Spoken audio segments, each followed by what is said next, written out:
بسم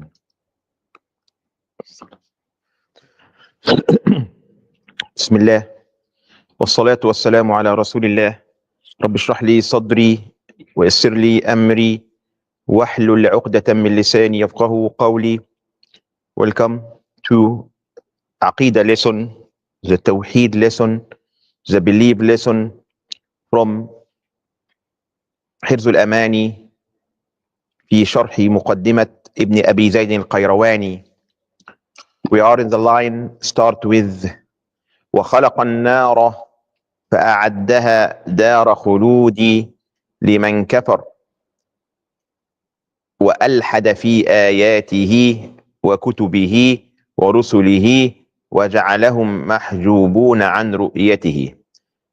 And he's saying, means the author, he has already created hell and prepared it as an everlasting for those who everlasting punishment for those who disbelieved in him, denied his sign, his books, his messenger, and he kept them veiled from seeing him.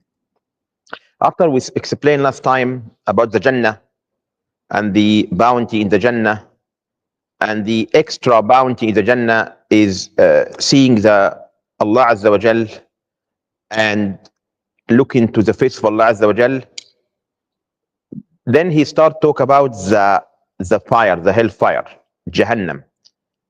Allah Azza wa Jal created the hellfire to punish the disbeliever, and it will be everlasting for them. And the one who died as a kafir, he will be everlasting in the hellfire. And Allah Azza wa Jal explain in many ayat that the kuffar will be in the hellfire everlasting and forever. And although Allah provides them the sign and the ayat and the thing that improve or give them an evidence about Allah Azza wa Jal, but however they deny that. And as we know, Prophet Muhammad said in a hadith that has been narrated by Abdullah bin Mas'ud that Allah Azza wa Jal will let the people of the Jannah enter the Jannah and let the people of the hellfire enter the hellfire, and then a caller will call by say, and he say, all the people of Jannah, no death. All the people of the hellfire, no death. Everyone will everlast in what he in. So this is the meaning.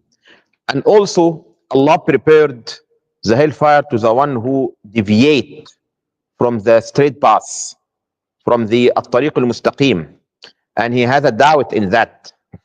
وألحد means deviated from الصراط المستقيم. ألحد في آياتي means he denied the sign of Allah Azza wa Jal, the kawni, the universal sign. He looks to the sun and he denied that. He looks to the moon and he denies that Allah Azza wa Jal is a creator. And also the ayat al-shar'iyya, the sign of Sharah. Allah Azza wa Jal command the human to worship him, and they refuse. Also, he deny the books that Allah sent down to his prophets and his messenger. And also he denied the messengers. So anyone who deny all of that, he will be everlast in the hellfire, wal-'iyadhu billah. And also one of the things that they will lose, that they will not see Allah Azza wa Jal in the day of judgment. There will be a veil between them and seeing Allah Azza wa Jal. And this is the greatest punishment for them, that they will not see Allah Azza wa Jal, but for the believer, we will see Allah Azza wa Jal. The next line, title, مجيء الله تعالى يوم القيامة للحساب. وأن الله تبارك وتعالى يجيء يوم القيامة وكما قال الله عز وجل وجيء ربك أو وجاء ربك والملك صفا صفا لعرض الأمم وحسابها وعقوبتها وثوابها. Then the author mention about one of the belief of Ahl Sunnah that Allah Azza wa Jal will come on the day of judgment. And he said, it is also required to believe that Allah Azza wa Jal will come on the day of judgment together with the angel, rank upon rank. All the different people are confronted with their accounts. He will then recompenses them according to what they did, reward them for their good action, and punish them for their evil actions. So this is one of the belief of Ahl Sunnah, that Allah Azza wa Jal will come on a day of judgment to judge between the people, to give the reward for the believer and the punishment for the disbeliever. وصفة المجيء, coming, is one of the attributes of Allah Azza wa Jal, the action attribute, صفة الفعلية. We believe it by affirming the meaning and the wording, but we don't ask how this happened. And Allah Azza wa Jal will come, and the people, every single person will stand before Allah Azza wa Jal, and he will be accounted for all of his amal, and all the nations will be presented their action, and also Allah will account them and punish them or give them a reward. And on this day, all the faces will stand toward Allah Azza wa Jal, and the one who carry a dhulm, he be a loser. If you carry a dhulm, an oppression, which is a kufr, shirk, it will be loser. وأيضا يقول المصنف وتوضع الموازين لوزن أعمال العباد. And also in this day as well, the mawazin, the scale, will be established to weight the deeds of the people. And we explained last time maybe about the mizan. The mizan has two panels. The scale has two panels, one for the good deeds, one for the bad deeds, and depends on the balance. If the balance of the good deeds is heavier than the balance of the bad deeds, and you are a believer, you will go to the Jannah, inshallah. And if the bad deeds panel will be heavier than the good deeds, and you are a believer, you will be under the will of Allah Azza wa Jal. He may be punish you or maybe forgive you. But if you are disbeliever, and even you did a righteous deed in the dunya, this will not be counted, because one of the condition to accept the righteous deed is a belief.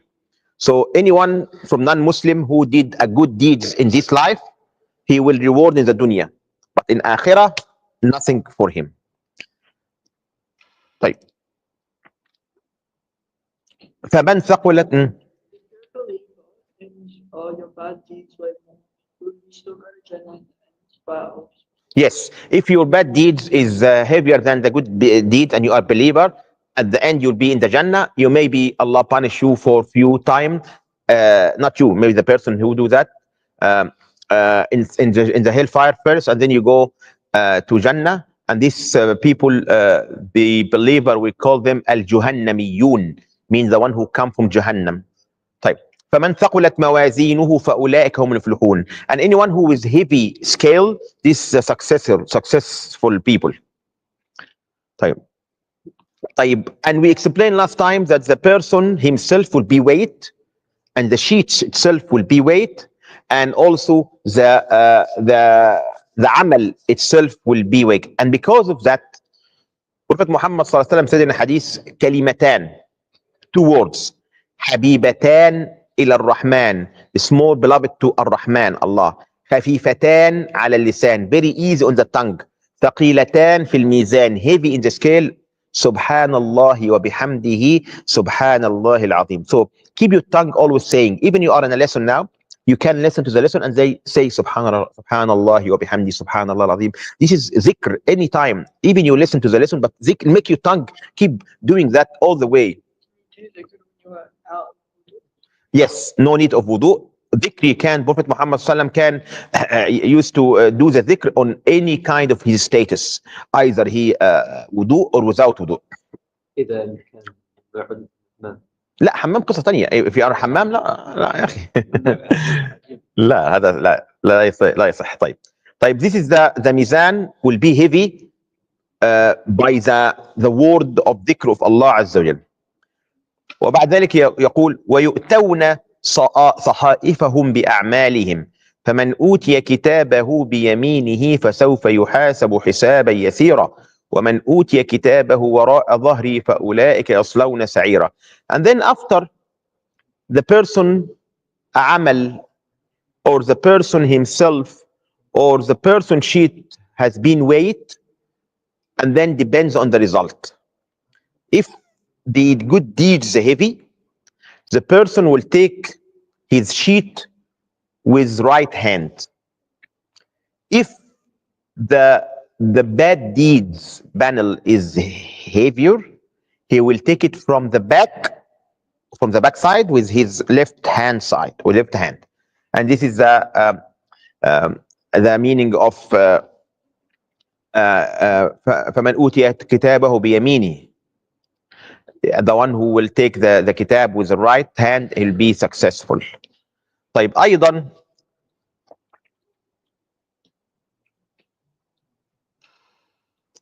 when the person he took the kitab by his left from his back, وأما من أوتي كتابه بشماله, and the one who took his book with his left, فيقول يا ليتني لم أوت كتابي. Oh, I wish I would not take my book, my kitab, because he knows the punishment will happen. And also Prophet Muhammad sallallahu alaihi wasallam said in a hadith, when Sayyidah Aisha radiallahu anha mentioned or the hellfire has been mentioned, she cried. And then Prophet Muhammad sallallahu alaihi wasallam asked her, why you cry? And then she said, I remember the hellfire and because of that I cried. And then she asked Prophet Muhammad sallallahu alaihi wasallam, do we will remember our family in the day of judgment? Means that if you go with your family everywhere here, you take your kids in it to the park, to the masjid, whatever, do you will meet them in the day of judgment? Do you remember them in the day of judgment? Prophet Muhammad sallallahu alaihi wasallam said in three places, no one remember anyone except himself. There are three places. First place, in the mizan, in the scale, when you stand in the front of the scale, and then your deeds will be weighed. If you have a good deeds, it will be heavy, and then you go to Jannah. If you have a bad deed, it will be heavy, and waliyadu billah, maybe go to hellfire. The first one is an al-mizan. Second one, when the suhuf, when the book comes after you wait, the book will fly and you will catch it by your right hand if you success, or your left hand from your back if you lose. So in this time, no one look for anyone except himself. You're waiting for to take the book. Should I take it by my right or by my left? And the last one, on the sirat, the bridge. There is a bridge. Everyone has to pass this bridge to go to Jannah. In this bridge, no one can see anything except himself. Even your father, your mother, your brother, no, you care about yourself. So how many places? Three. First, in the mizan, in the scale, no one will see anyone except himself. Then in when the sheets of the record will flying and you catch it by right hand, you're waiting to take it by right hand to go to Jannah. Or if someone took it by his left hand, he took to hellfire. And the last one, on the sirat, there's a bridge. If you want to go to Jannah, you have to pass through this bridge. My daughter asked Mm. some question. Yeah. What is that? Yes, can. I mean, if we go on the day of judgment, Yes. we do a sin, we are Mm. and then will we just get that punishment, and then all the good deeds we did, we go to Jannah for that? Okay, good question. So if you are a believer, and everyone as a human being can do sins, we are not free from sins.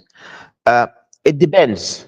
If your good deeds more than bad deeds, you will go to Jannah, inshallah. If the good deeds less than, according to Allah Azza wa Jal. He may forgive you and send you to Jannah directly, or maybe he sends this person to the hellfire to clean himself first, and then he go to Jannah at the end. Because if you are a believer, if you are a Muslim, the last place for you is Jannah. Even the person go to the hellfire first, but we don't want to do that because it's not easy to stay in a hellfire for 1 second. So because of that, this life is a testing life. This is a life of work. Once the person finishes life, nothing to be do. Understand? So do whatever you like. Even you are young, look, even you are young, it will be added to your sheet as well. Someone maybe asks, they're still young. Even they pray, it would not count it. No, it will be counted. It will be added to your sheet in the future. So any good deeds you're doing now, even you are young, will be added to your sheet in the future, inshallah. Like, okay, what? Okay. What is the big sin in eternal life? The greatest sin which is not forgiven is a shirk, to have partner with Allah Azza wa Jal, to worship someone with Allah Azza wa Jal, to worship other than Allah Azza wa Jal. These are great sins, and it is not forgiven. If the person passed away like that without repent to Allah Azza wa Jal, he will be everlasting in the hellfire. Any sin other than that, Allah may forgive it. Yeah, that understood. Now, Everybody knows. yeah, the second one, as in Quran and Hadith, is mistreatment of your parents. So if you don't look after your parents, this is the second great sins. So be kind with your parents and look after for them, because this is the mistreatment of the parents is a great sins after the shirk. You have to listen to them and you have to obey them in the right and in the good things. Okay. Then after, the Musannif said, Al-Imanu bil-Sirat, وأن الصراط حق يجوزه العباد بقدر أعمالهم فناجون متفاوتون في سرعة النجاة عليه من نار جهنم وقوم أوبقتهم فيها أعمالهم. Then, actually, as we explained before this book, the sequence of Yawm al-Qiyamah is not arranged. So we explain about the Jannah and Nar, the hellfire and the paradise first, and then we talk about the Mizan scale, and then we go now to the Sirat, the bridge, and we explained last time that the Sirat is very thin, very sharp, sharper than the sword and thinner than the hair, and it will be in the top of the Jahannam, and it varies, depends on your sheets, depends on your amal, you will exceed this Sirat.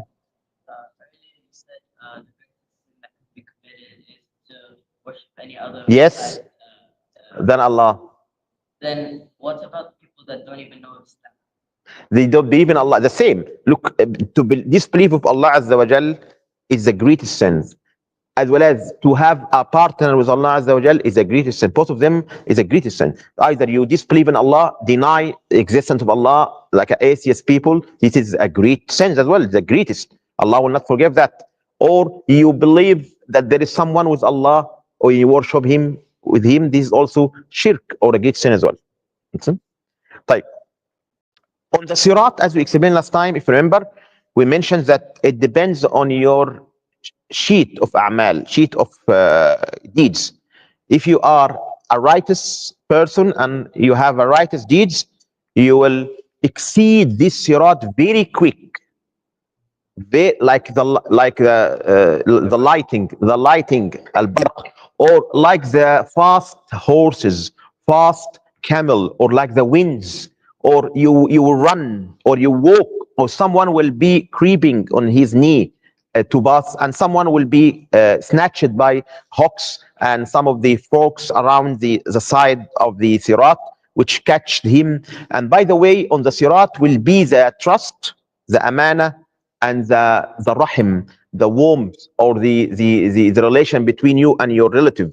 It will be snatch you if you betrayed the trust, if you mistreat your rahim, your family, your relative, your parents. If you mistreat them, it will snatch you, and then you may be dropped in the hellfire. But once you pass this sirat, you be safe. If you are not far, if you don't pass this sirat, this is a great thing, and you may be dropped in the hellfire. And some of the people will be dropped because their a'mal, their deeds will make them drop in the hellfire. وَعِيَاذُ بِاللَّهِ.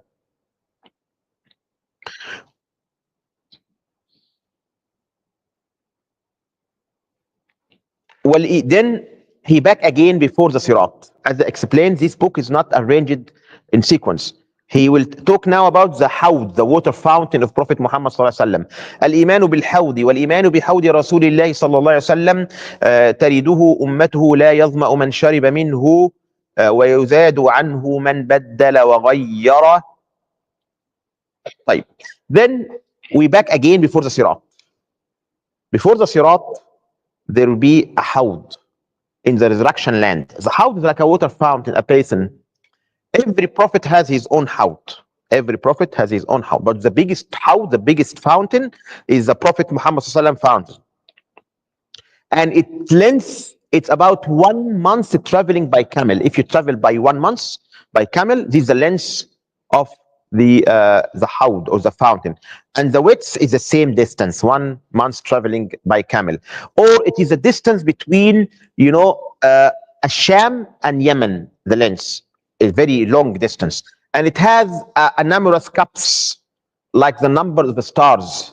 And if the one drink from this hawd, he will not be get thirsty. And this hawd, as we explained last time, what is the source of this hawd? Which river?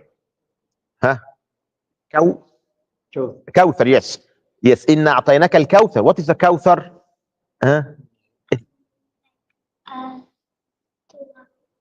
The surah in the Quran, Kawthar is a river in the paradise, and from this river, the water of the Prophet Muhammad ﷺ fountain comes, and you drink with that on the day of judgment. And on the same time, What if your swab scale goes on the middle and your bad scale goes on the middle? in the middle means equal? Very good question. If the good deeds equal to the bad deeds and you are a believer, you'll be stand in the front of a mountain called Al-A'raf. There is a chapter in the Quran called Al-A'raf. This mountain between the Jannah, the paradise, and the hellfire. And the people who his deeds is equal, the good and bad, will stand waiting for Allah's decision. If Allah put his mercy on them, he forgive them and enter the Jannah, or he punish them and enter the hellfire. We be under the will of Allah Azza wa Jal. This is in between. But if your good deeds heavier, straight away you go to Jannah, inshallah. Right. And on the day of judgment, also the people will Prophet Muhammad ﷺ will identify them by the sign of the place of the wudu. We have a light in the forehead and also in the elbow here. And some of them, Prophet Muhammad ﷺ, although he recognized them, but the angels will push them away from the water. And Prophet Muhammad ﷺ will say, this is my ummah, this is my nation. And then the malaika will say, لقد إنك لا تدري ماذا أحدثوا بعدك بعدك. They don't know what they did after you died, because some of the Prophet Muhammad ﷺ followers nowadays as well, they deviated from his sunnah. They don't practice his sunnah, and on this case they will not drink from this water, because in order to drink from this water you have to follow the sunnah of Nabi sallallahu alaihi wasallam. And also one hadith said, لقد ارتدوا على أعقابهم من بعدك. They return back to kufr after you passed away, and this has happened after the Prophet Muhammad sallallahu passed away. Some of the Arab tribes back to the kufr, and Abu Bakr Siddiq fight them because of that. طيب. والإيمان, now we finish all the thing about the resurrection day. Just to summary, to put the picture together. First, we explain that the resurrection land, we don't know where is it. It is something new.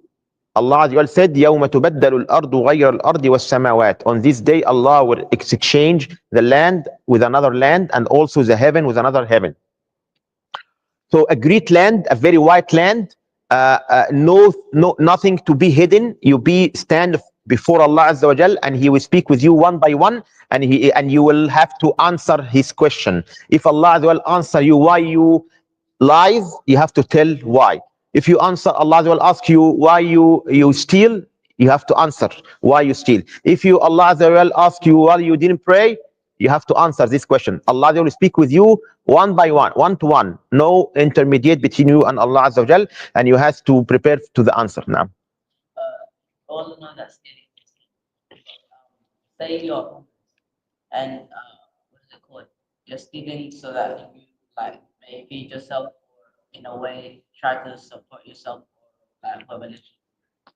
طيب, you're talking about stealing if you are in necessity and you have no option other than that. Okay, it's still stealing, but you're talking about in Islamic punishment, should we apply the Islamic punishment with this person or not? So still stealing, still regarded as stealing.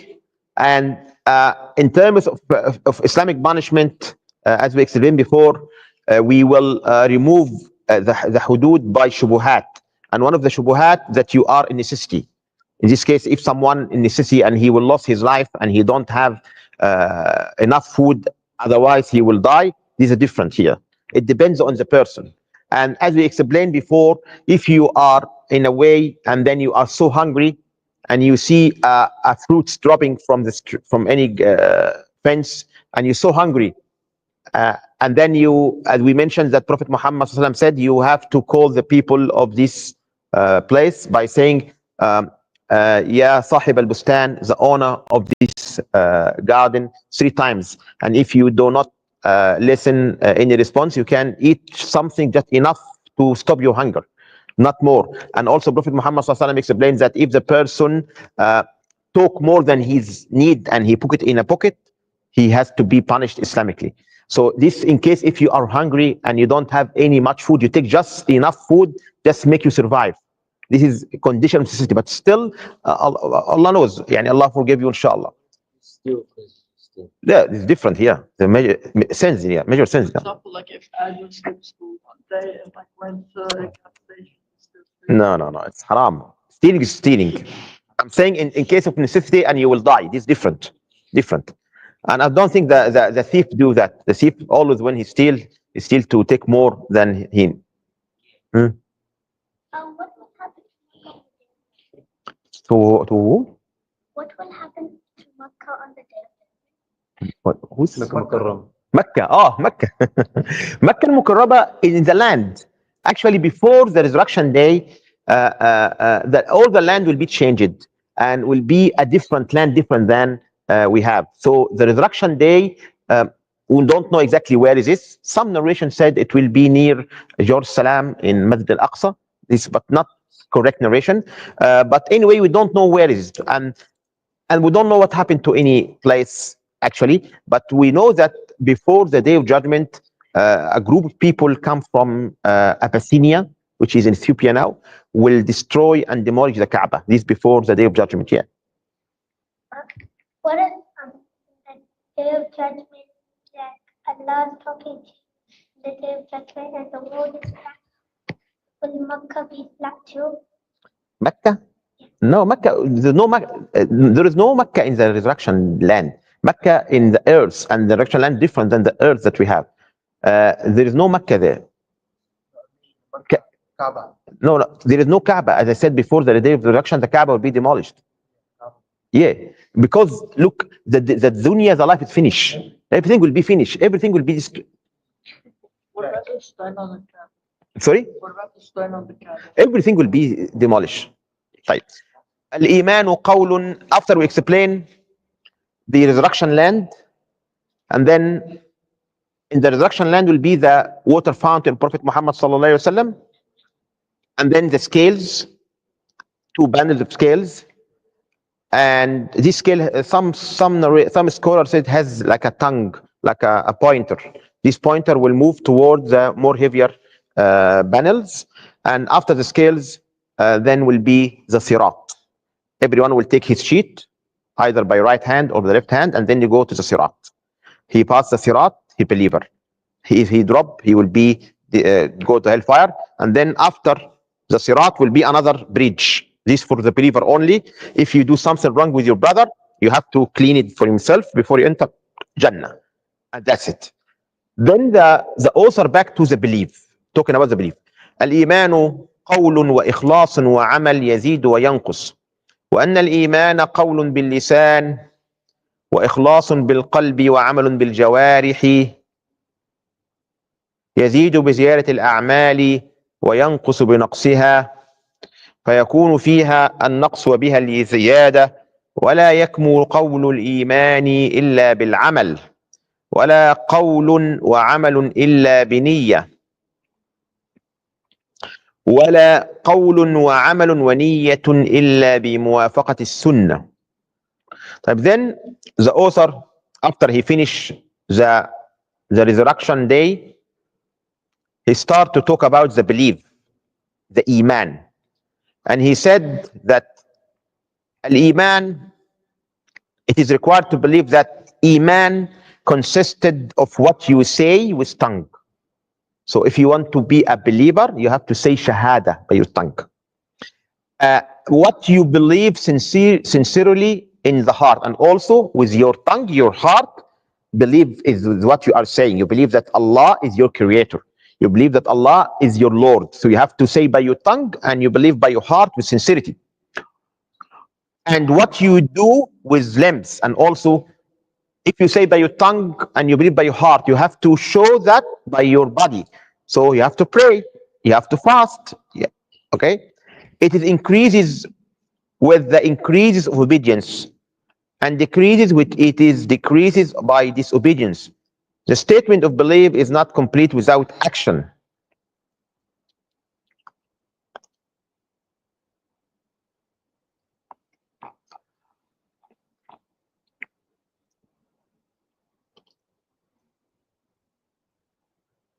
Neither the statement nor action are complete without sincere intentions.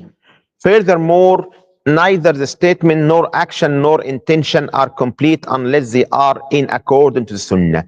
This is a very important chapter, actually. So focus with me, please. Iman. You have to believe by your heart and pronounce that by your tongue and express that by your limbs. If you didn't do one of these three, you are not a believer. So if you don't say by your tongue shahada, you're still not believer. If you say by your tongue but you don't believe by your heart, you're hypocrite. If you say by your tongue and believe by your heart but you didn't do your actions by ibadah, by worship, you're still not believer, not complete believer now. So you're telling me if I was to say it with my heart, but I accidentally did not say it properly. No, say properly different than you don't say it. So if someone didn't know Arabic language well, and then he cannot say ashhadu an la ilaha illallah by his tongue well, Allah know what you are saying if you are doing a mistake. But if someone refused to say it by his tongue, he know to say, but he yani arrogant, he didn't say, he just, you know what I mean? And also not only saying by your tongue, it has to be do amal by your body. You have to pray, you have to fast, you have to do hajj, and all of that will indicate that you are a believer. Say I'm not a believer yet, but I decided to come to the masjid and I haven't done the shahada yet, but I just decided to pray with the other believers. Yeah, you can say it. You have to say it before you start prayer. It has to be by your tongue. It has to be. Also, iman is intention as well. Statement and action, intention. And also statement and action and intention and following the sunnah. And also increases by the righteous deed and decreases by the bad deeds. And as we know, Prophet Muhammad sallam on the day of Eid, he went to the musalla of the female, the woman, and then he said to them, "O women, give charity." I saw most of them among the hellfire dwellers. And then they asked, "Why, Ya Rasulullah?" And then he said, "You takfurna al-la'na, you make excessive cursing, wa tukaffirna al-ashir, and you do not acknowledge your husbands, وما رأيت من ناقصات عقل ودين أذهب للب الرجل الحازم من إحداكن. I didn't see a shorting of عقل, of mind and deen as well. So this is the reason they are short in deen, because they didn't pray during their menses, and also they are short in aql because they are their witness is counted as half of the male. My sister said, will we have clothes on the day of judgment? Very good question. In the day of judgment, no one will care about he's naked or not naked, but no one will have clothes. Everyone will be naked like he's born. You will be resurrected as you have been born.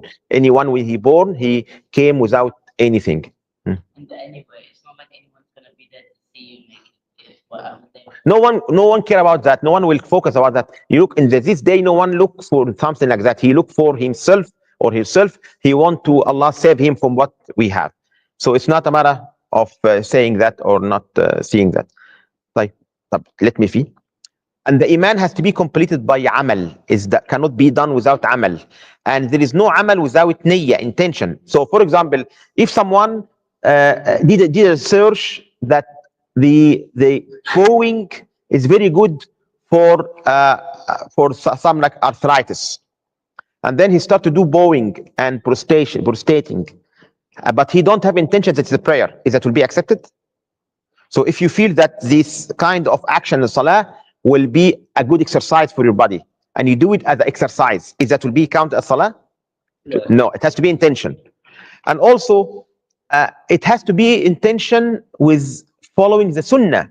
So when you pray, and we mentioned that yesterday in the hadith, that sallu kama ra'aytumuni usalli, pray as you see me, as you are seeing me. So when you pray, you have to pray like Prophet Muhammad sallam way. And this is the meaning, وَلَا قَوْلَ وَعَمَلَ وَنِيَّ إِلَّا بِمُوَافَقَةِ السُّنَّةِ. Yes? In Jannah, will Allah be shown? Yes, we mentioned that you will see Allah as a believer. Yes, you to look to the face of Allah Azza wa Jal, and Allah, you see, yes, every Friday Allah will meet with the believer and they see them every Friday. The Friday market in the Jannah. 25 years old as starting. Every person will be 33 years or 30, so, and be fixed. When you go to the Jannah, every person will be 33 years old. Stay that age? Yes, stay forever, stay the age. There's 18. No, it is not your choice, Habibi. And also, it's very important to know that when you do the action, it has to be according to Sunnah al-Nabi sallallahu alayhi wasallam. And Imam al-Haramaini, Fudayl ibn Iyad, said that in order to make the amal accepted, it has to be sincere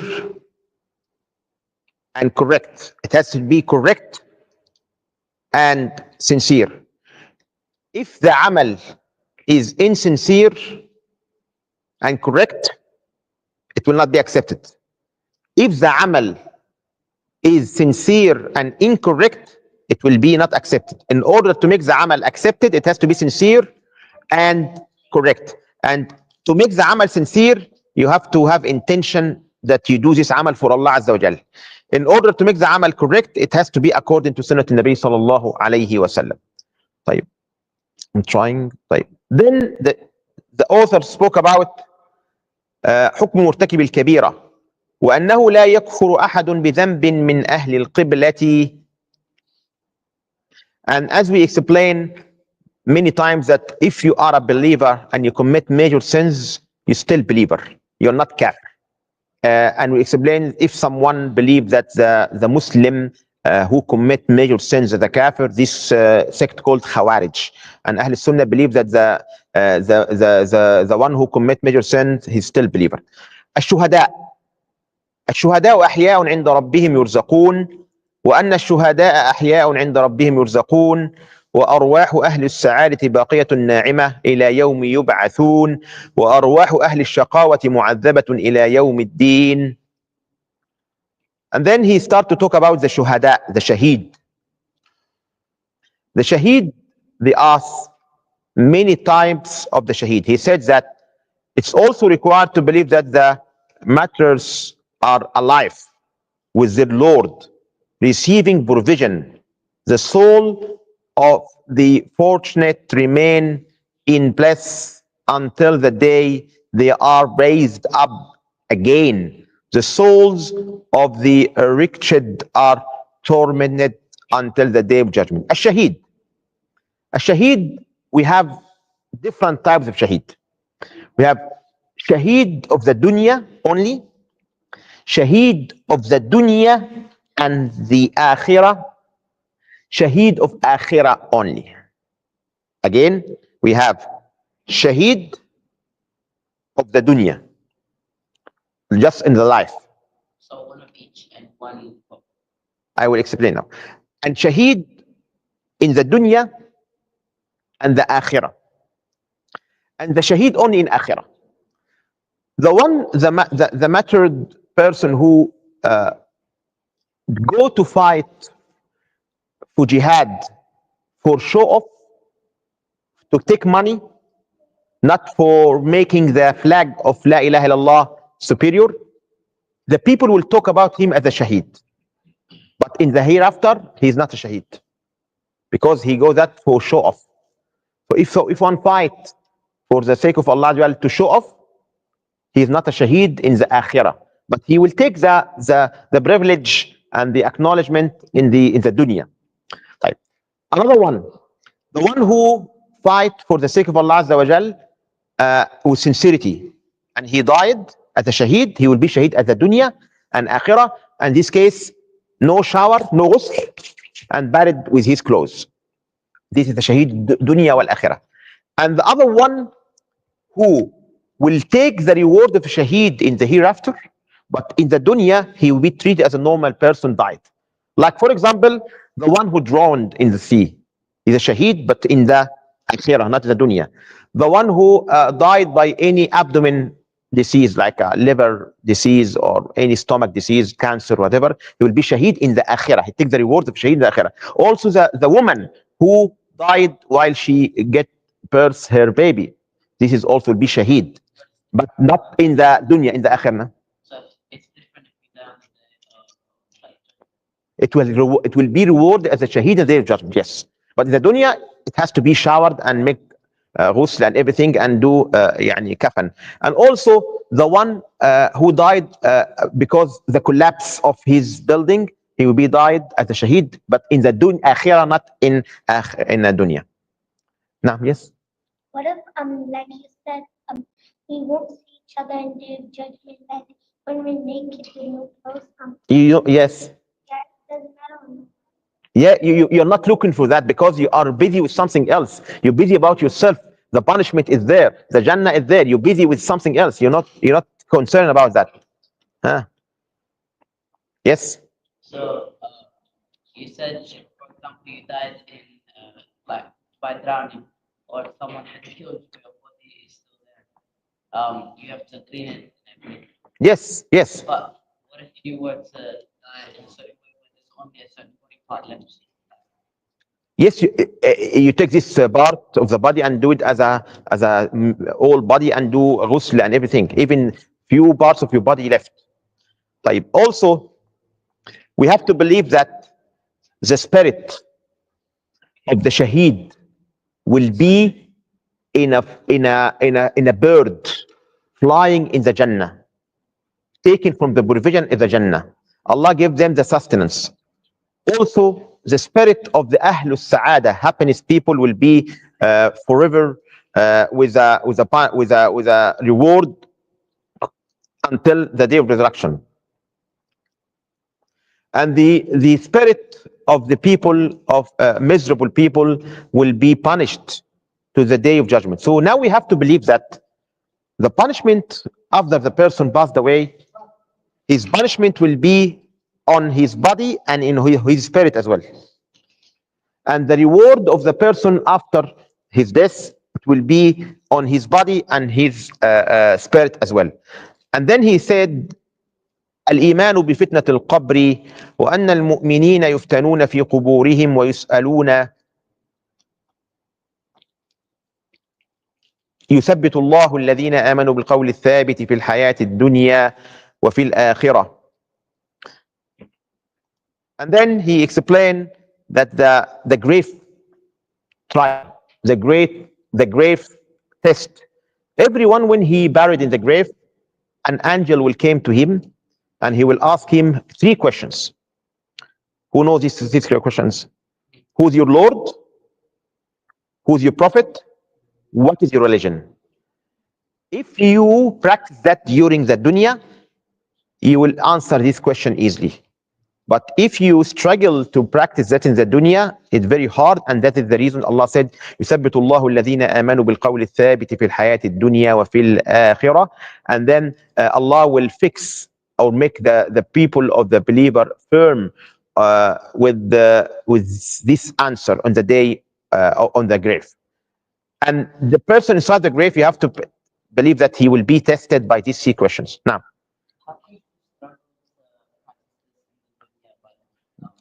for example, you are not praying and you are not doing the righteous deed and you are not saying the shahada frequently and you are not doing the adhkar. This will practice for your tongue, for your heart when you do that. If you don't do that, how can you answer the question? And you not learn about Allah Azza wa Jal, the dunya, you don't study Islamic studies, you don't know your deen, and then how do you know the answer? I heard that in many Islamic videos, they were saying that in Islam, we won't be able to talk to much. Is that true? If you are a Muslim, Allah give you the ability to answer these questions. If you are not practicing Muslim, it's very hard for you to answer this question. Okay? Right, just quickly, we need to finish, inshallah, the book before the adhan as much as we can, inshallah. So, and then after he explained the grave, what happened in the grave, what the malak will come to you and ask you, what is your deen, what is your Rabb, what is your messenger? Then he said, الإيمان بالملائكة, believe in malaika, وأن على العباد حفظة يكتبون أعمالهم, and everyone has a حفظة, a malaika called حفظة, كراما كاتبين, who record all your deeds. You have to believe in that. And as you know, if the person, Allah said in Hadith Qudsi, that if the person intended to do bad deeds and he stopped not doing, it will not be recorded. And if he did it, it will be counted as 1 bad deeds. But and also if he intended to do a good deeds and he didn't do it, it will be counted 1 good deeds. And if he did, it will be counted 10 good deeds. ولا يسقط شيء من ذلك عن علم ربهم, and all of that will not be dropped from the knowledge of Allah Azza wa Jalla. Allah know all this action. وأن ملك الموت يقبض الأرواح بإذن ربهم, and then you have to believe the angel of death will come and take the soul, and he has his own helpers. He's not only 1 malak. He has also his own helpers and take the soul by the will of Allah, by the permission from Allah Azza wa Jalla. Then to finish the book, inshallah, الاعتقاد في الصحابة وأن خير القرون القرن الذين رأوا رسول الله صلى الله عليه وسلم وآمنوا به ثم الذي يلونهم ثم الذي يلونهم وأفضل الصحابة الخلفاء الراشدون المهديون أبو بكر ثم عمر ثم عثمان ثم علي رضي الله عنهم أجمعين وألا يذكر أحدهم من صحابة الرسول إلا بأحسن ذكر والإمساك عما شجر بينهم وأنهم أحق الناس أن يلتمس لهم أحسن المخارج ويظن بهم أحسن المذاهب. Then he started to talk about the Sahaba or the companions and the belief of Ahl Sunnah in the companions. He said it's also required to believe that the best of all generations are those who saw Prophet Muhammad sallallahu alaihi wasallam and believe in him, in Sahaba. Then the next best generation are those who followed them, Tabi'een. The best of the companion of the Prophet sallallahu alaihi wasallam is the rightly guided Khalifas, Khulafa al-Rashidun al-Arba'a, or the Khamsa if you add Al-Hasan. Abu Bakr as-Siddiq, then Umar, then Uthman, then Ali radiallahu anhum, in this sequence, this agreement between the Ahl Sunnah. Know that no one of the companions of the messengers of Allah should be mentioned except the best of what may be said about them, while refraining from the mention of the differences that occurred between them. Know also that all the people, they have the most right, that a way out should be found for them, and that one thinks the best of them means one must have a good opinion of them. So our belief in the Sahaba, we respect the Sahaba. We acknowledge their job, their effort to give us the deen. And they are human. They do some mistake. They are not ma'soom. But when they do a mistake, they do that because they try to reach the truth, but they are not able. So Allah reward them one good deeds. And if they reach, it will be rewarded double good deeds. And also we have to believe that the sequence of the Sahaba is like Al-Khulafa al-Rashidun first, Abu Bakr, Umar, Uthman, Ali after Salah.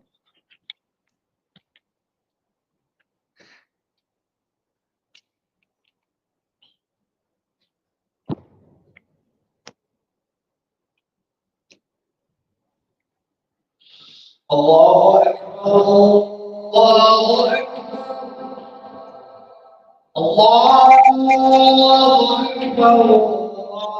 الله أكبر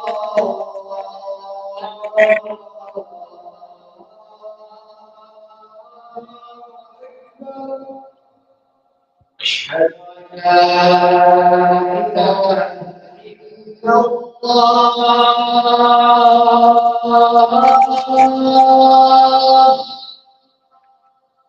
أشهد أن لا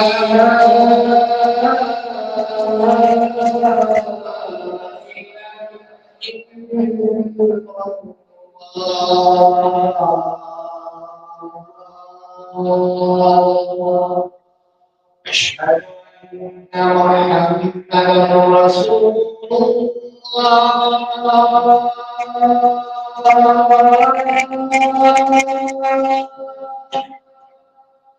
أشهد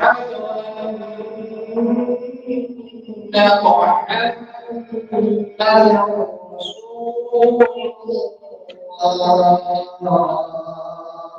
رسول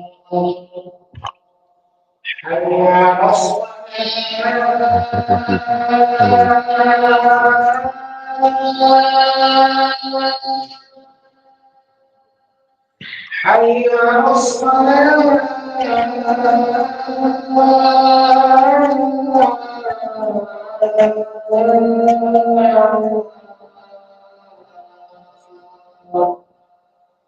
حي على الصلاة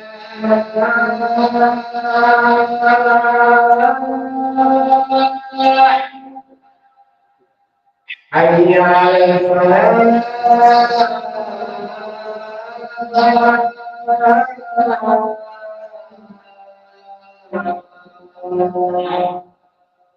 الله أكبر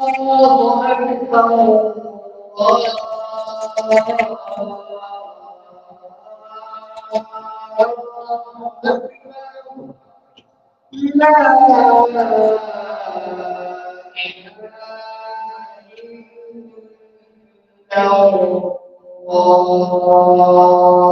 الله.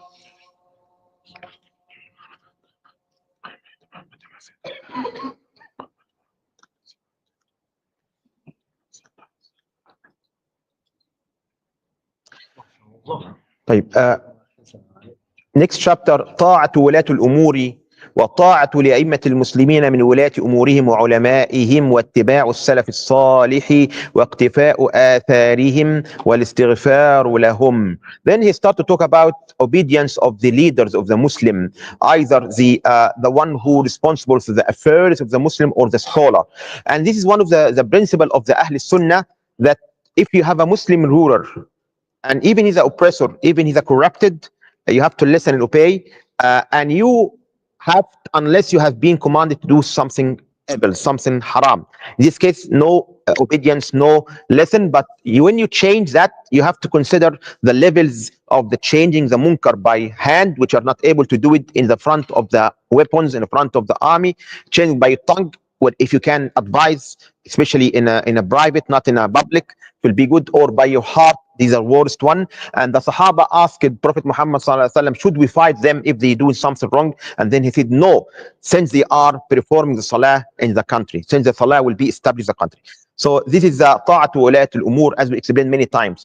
وأيضا دخل بعد ذلك حكم المراء والجدال في الدين وترك المراء والجدال في الدين وترك ما أحدثه المحدثون. وصلى الله على سيدنا محمد وعلى آله وأزواجه أجمعين وسلم تسليما كثيرا. Then he started to talk about, or before that, sorry, والطاعة لأئمة المسلمين من ولاة أمورهم وعلمائهم واتباع السلف الصالح واقتفاء آثارهم والاستغفار لهم. And also uh, in order to be among Ahl Sunnah, you have to follow the footsteps of the successors who came after the Prophet Muhammad sallallahu alaihi wasallam, tabi'in and sahaba, tabi'in, tabi'in, and the scholars, and also ask Allah Azza wa Jal forgiveness for them. And also when you're talking about the dispute happened between the sahaba, especially in the time of Osman and Ali, you have to don't يعني make it don't go through this discussion, because everything خلاص finish, and you're now it's not increase or decrease anything. And you have to know they do that because of the ijtihad, and they have a good intention to do the righteous deed, but someone reached a good decision and the other one did not, and the one who did have the good decision, Allah grant him twice than the other.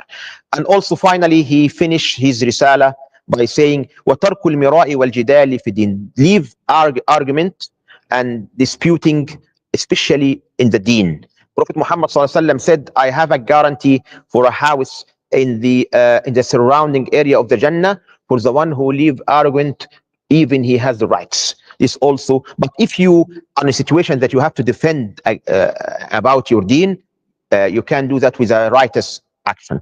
وَتَرْكُ مَا أَحْدَثُ الْمُحْدِثُونَ, and leave what has been innovated by the people who innovates. And he's talking about the bid'ah. So anything with not in the deen, not in the sunnah, not in the Quran, it will be innovation. So stay away from that. And then at the end he say وَصَلَى اللَّهُ عَلَى سَيِّدْنَا مُحَمَّدٍ وَعَلَى آلِهِ وَأَزْوَاجِهِ. And then he said salah on our beloved Prophet Muhammad sallam and his al Muhammad sallallahu alaihi wasallam, his family, from Abdul Muttalib, from Bani Hashim, from Bani Aqil, his wives. And some scholar, like I think Al-Iraqi, said it is all the followers of the Prophet Muhammad sallam is Ahlul Bayti. It's not only the family of Ali radiallahu anhu and Sayyidah Fatima radiallahu anha, only this, not only by Ahlul Bayt is a general meaning, include the Sahaba, include the Zawjatun Nabi, the Prophet Muhammad sallam wives, and also include the family of Abdul Muttalib and Al-Abbas, and also Bani Hashim.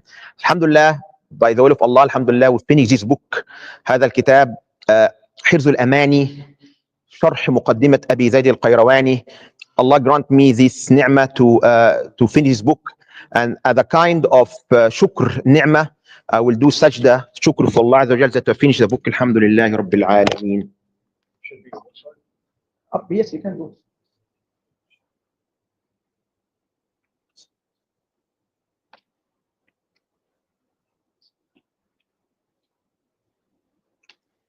Ahmed, you mentioned finish. Yes, 1 second. Alhamdulillah, and after we thank Allah Azza wa Jal, man lam yashkur an-nas lam yashkur Allah, who do not say thanks to the people, he not thanks Allah. A special thanks for my Sheikh, Dr. Khalid Ibn al-Juhani from Egypt, my Sheikh. I learned this book from him, as many books, alhamdulillah, and he gave me a permission to teach this book. Jazallah khairan anna, may Allah reward him, inshallah, and give him jannat jami'an ya rabbil alameen. Inshallah, we start a new book next time, inshallah. As we explained before, we mentioned the Aqidah books of, according to Hanafi madhab, we finish At-Tahawiyya. According to Shafi'i madhab, we finish Usul al-Sunnah al-Humaydi and Sharh al-Sunnah al-Muzani. According to Maliki, today, alhamdulillah, we finish Abi Zyed al-Qayrawani. Next time, inshallah, we start a book of Aqidah according to Hanbali madhab, Kitab Usul al-Sunnah lil-Imam Ahmed ibn Hanbal, Imam Ahl al-Sunnah. And as we will see, and we already mentioned that many times, all of these madhab have the same Aqidah. All of them come from the same source.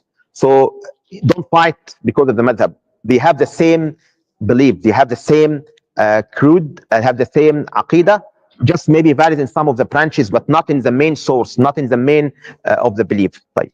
Any question? Ahmed, you mentioned before the Ahl Bayt. Hmm. The Ahl Bayt is Azwaj Muhammad. Yes. Yes, I said that. Exactly. Yeah. So what denies? Yes. Okay. Even the teach the truth